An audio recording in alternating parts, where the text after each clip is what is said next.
Today I'm going to pull apart this three-phase motor to get the copper out for scrap, and the case I'm just going to have it as a scrap metal charge.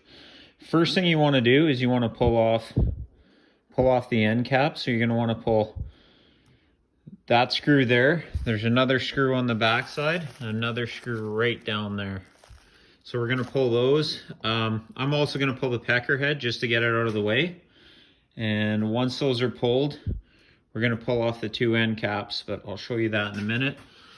As you can see, this is a 10-horse motor. If you have anything under about, five-horse motors are still good for scrap if you want to take the time. But I mean, if it's just a 1-horse or something, anything under 5-horse, I wouldn't even bother. I'd just take the whole motor in and get the money that way. So I've got the end cap and the pecker head both taken off. There they are. That'll just be my normal scrap metal.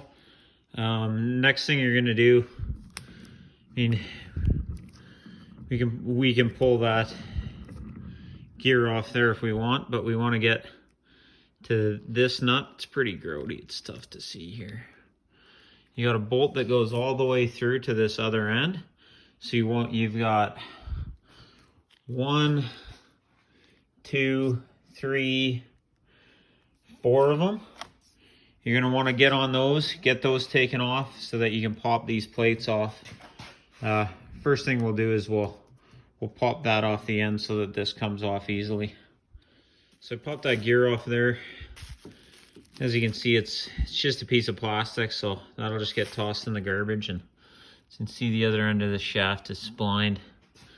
Obviously, when you move one end, it spins all the way through, right?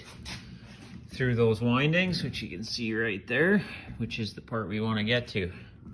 So now we're going to get on here and we're going to pop off these two end caps so we can get into the guts. So I just got those nuts undone. I'm pulling off the end cap and you can see what we're dealing with in there. That'll pop right off.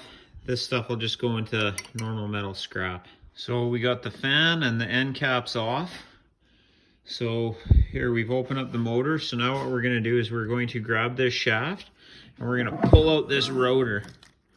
Pull this rotor all the way out. That'll expose your windings, which is what we really want to get to.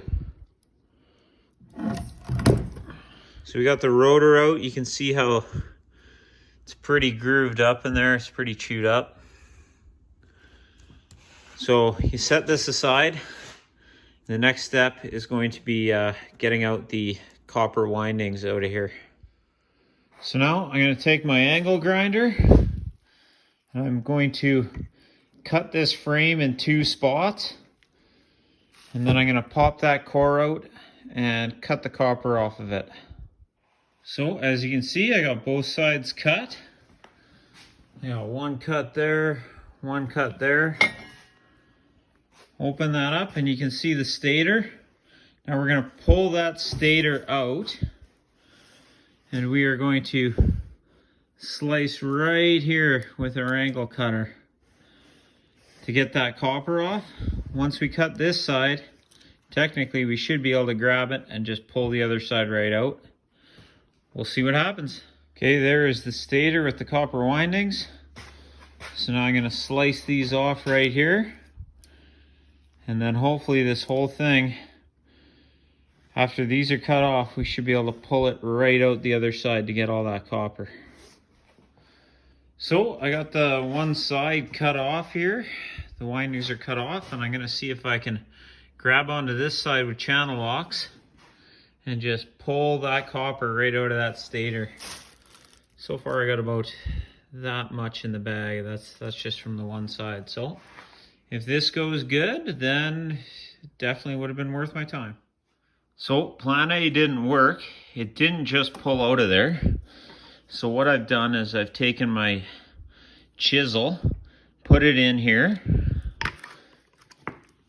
and using a sledgehammer, it's just like a little 5-pound sludge, I've started beating it out, right? Then you spin the motor, put your chisel, beat it out some more, and it's been pulling the copper right out of there. So I'm going to continue to do that. Hammer and chisel, just beat this out, and we'll see if we can get the rest of the copper out of that iron core. So as you can see, once you start moving it, it actually just pulls right out of there. Right? Just pulls right out. Pretty simple once you get it moving. So I'm going to keep doing that and get the rest out. So I'm all done. There's the core. So you can see I got all the copper pulled out. I got a box with the windings, probably 10 pounds. If you're getting $2.50, $3 a pound, you're looking at $25, $30.